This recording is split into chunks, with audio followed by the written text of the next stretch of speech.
মই উপস্থিত হ'ব নোৱাৰি বহাই ৰাখাৰ কাৰণে নিৰ্বাচনী মিটিং ইফাল টাইমটো মেনেজ কৰিব নোৱাৰি মাই গড 9:30 বাজিল মঞ্চত উপবিষ্ট আমাৰ সন্মানীয় বিধায়ক ভাস্কৰ বৰুৱা ডাঙৰীয়া মোৰ শ্ৰদ্ধাৰ হাফিজ ৰছিদ চৌধুৰী ডাঙৰীয়া আপোনালোকে ইতিমধ্যে গম পাইছে মঞ্চত উপবিষ্ট আমাৰ অসম প্ৰদেশ কংগ্ৰেছ কমিটিৰ সাধাৰণ সম্পাদক স্বপন মণ্ডল ডাঙৰীয়া স্বপন ডাঙৰ খাৰা হৈ সকলোৱে চিনি নাপাবও পাৰে মোৰ ভাতৃ মেঘনাথ চেত্ৰী সঞ্জীৱ মালাকাৰ ডাঙৰীয়া আমাৰ Mohsin NSY national general secretary মঞ্চত উপবিষ্ট জাতীয় পৰিষদৰ কংকন নাথ ডাঙৰীয়া সেলিম কিষাণ কংগ্ৰেছৰ জেনেৰেল ছেক্ৰেটাৰী মহোদয় সহকৰ্মী নগাঁও জিলা মহিলা কংগ্ৰেছৰ সভানেত্ৰী মহোদয়া মঞ্চত উপবিষ্ট ব্যক্তিসকল সন্মুখত বহি থকা ৰাইজ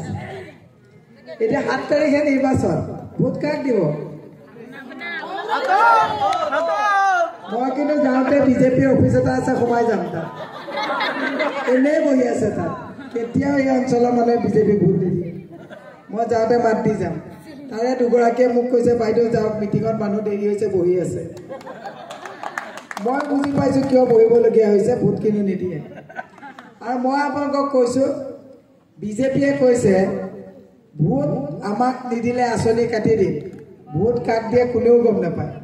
আপুনি যে ভোট দিব আপুনিহে গম পাব আপোনাৰ হাজবেণ্ডেও গম নাপায় এইবোৰ চব এনে মিছা কথা ইলেকশ্যন কমিশ্যনৰ অফিচাৰ বহি আছে সুধিলে ভোট কাক দিব কোনেও গম নাপায় একদম মিছা কথা মই সেইকাৰণে কৈছোঁ ভোট একদম আপোনালোকে যাব 2 নম্বৰত EVM-ত আছে পুৰা দবাব সেইটো ভোট মীৰাবৰ ঠাকুৰ নহয় গণতন্ত্ৰৰ ভোট